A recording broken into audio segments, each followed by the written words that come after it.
aparecer. Confere primeiro o link na descrição. Eu li uma vez uma entrevista que fizeram com o Bechara, né, gramático, sobre o preconceito linguístico. A gente tem aqui, eu não gosto de falar o nome dele, porque vão falar que eu tô caçando briga e tal, caçando, né? Mineiro fala caçando. Há um cara, professor daqui de São Paulo, que defende que existe preconceito linguístico, que tem livros, que escreveu livros sobre o preconceito linguístico e tal. Eu fui obrigada a ler os livros desse cara na faculdade, blá, blá, blá. Quem faz letras aí já identificou quem é. E ele foi questionado, o Evanildo Bechara, sobre as teorias desse cara. E o Evanildo Bechara falou uma coisa muito certa.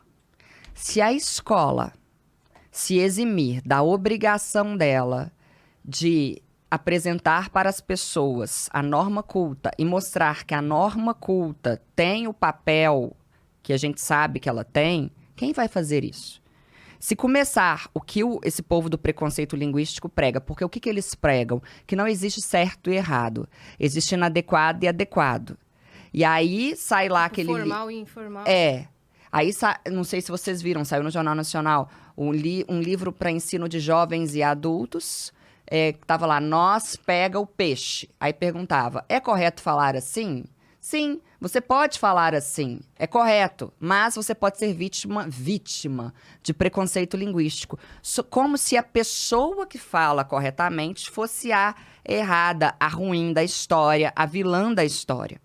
Quando, na verdade, o vilão é o quê? É a diferença, é a desigualdade que a gente tem educacional. Sim. Então, eu não posso baixar o meu modo de falar, eu não posso começar a aceitar tudo. É um bom mocismo, né? Sim. Eu não posso começar a aceitar tudo para que o outro não se sinta constrangido. O outro precisa se sentir constrangido para que ele vá atrás do conhecimento. Porque senão é o que você falou. Um passa, outro não passa. Mas precisa se sentir constrangido?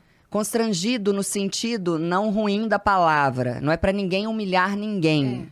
Né? Eu não estou falando aqui de humilhação, mas eu falo a respeito de um constrangimento do seguinte sentido... Do brio, né? Isso, do brio. Muito obrigada. É necessário que a gente faça com que as pessoas queiram. E é interessante, assim, como que não se valoriza, né, o português, o estudo na nossa sociedade. A questão do dialeto não binário. A França proibiu. O ministro da Educação Nacional Francesa proibiu o dialeto não binário nas faculdades, nos órgãos públicos, nas escolas. Enquanto isso, a Globo agora anunciou que vai ter uma novela com dialeto não binário. Se isso não é desvalorizar o português, eu não sei mais o que é. Então, de um lado, a turma do preconceito linguístico, do outro, a turma da ideologia de gênero, e no meio, a língua portuguesa cada vez mais execrada pelas pessoas. Uhum. Mas por que você é contra colocar a linguagem não binária nas instituições, ou nas novelas, ou nas escolas, ou no vocabulário?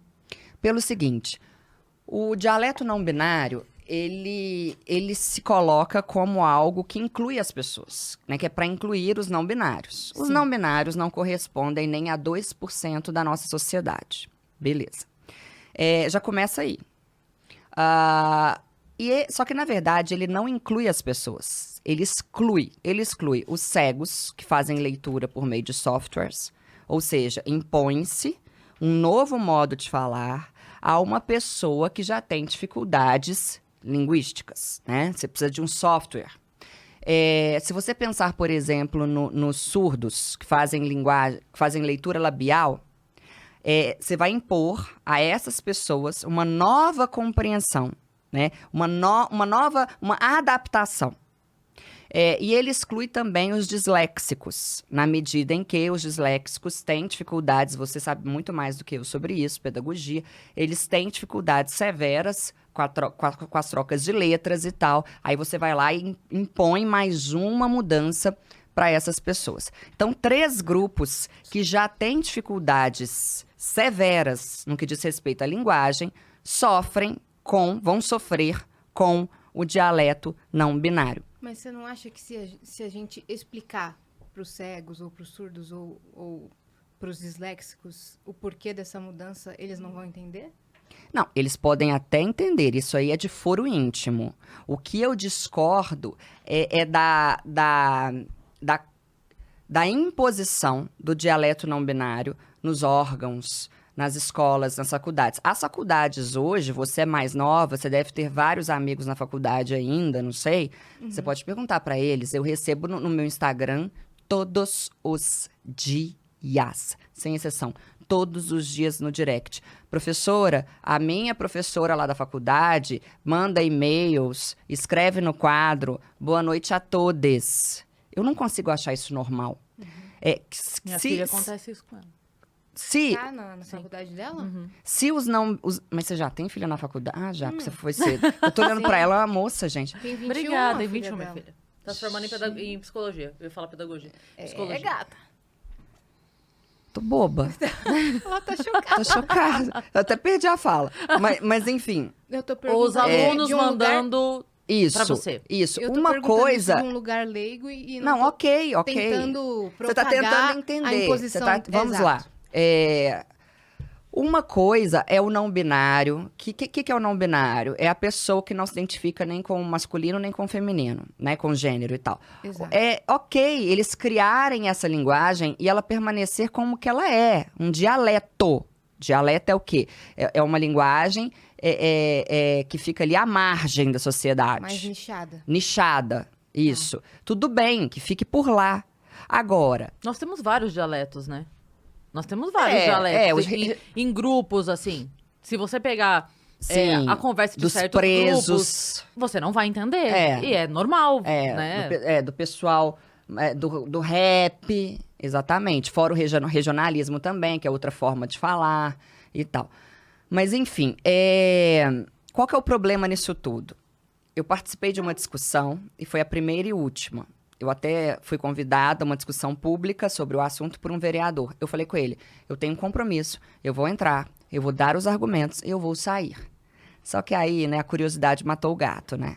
Eu quis ficar só para ouvir o que eles iam falar. Os argumentos deles giram em torno do seguinte, que eles querem, esses professores militantes. Quem defende o dialeto não binário? Professor militante, não binário e simpatizante de causa LGBTQIA+. Não, minto. Vou falar de novo. Professor universitário defensor de...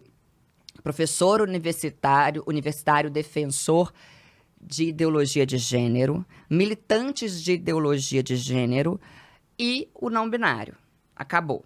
Tá. Perdi. Onde que eu tava? Já esqueci. Do debate. Você Ah, fala o os debate. argumentos. Obrigada. E aí eu estava num debate, nele havia professores defensores do dialeto não binário. Gente, a argumentação que eles têm é a de que o menino na escola, o não binário, ele precisa se sentir representado. E que o dialeto não binário precisa ser abordado na escola. Tá.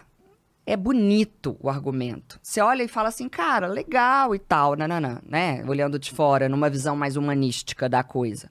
O problema é que começa assim. Entendeu? Se ficasse ele, olha, existe aqui o dialeto não binário. Acabou. Mas não vai ficar assim. Da mesma forma como o preconceito linguístico não ficou.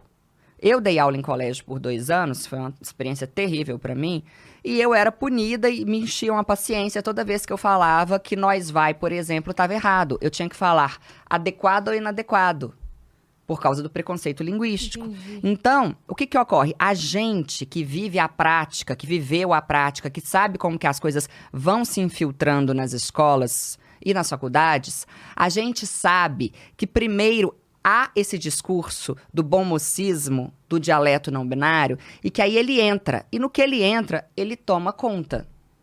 E eu sou uma conservadora da linguagem. Eu quero conservar o que a gente tem de bom. E o que a gente tem de bom? Esse patrimônio que é a língua portuguesa. E se você olhar também, o dialeto não binário, ele é completamente arbitrário e impositivo. Primeiro começou terminando com X. Aí eles viram que o X não dava certo para compreensão aí, por exemplo, fala. todex e tal, que ficou muito difícil. Aí passou para todes e tal, para a letra E. Mas de onde que eles tiraram isso? É muito arbitrário. Por que a letra E?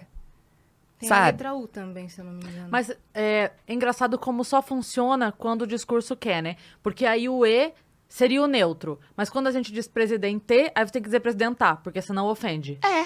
Olha que loucura. Porra, mas aí você decide, querido. Aí, então, Olha, serve- atrapalha. Não é neutro, então o presidente tem é neutro. Exato, eles Não se era neutro contradizem. antes? Exato.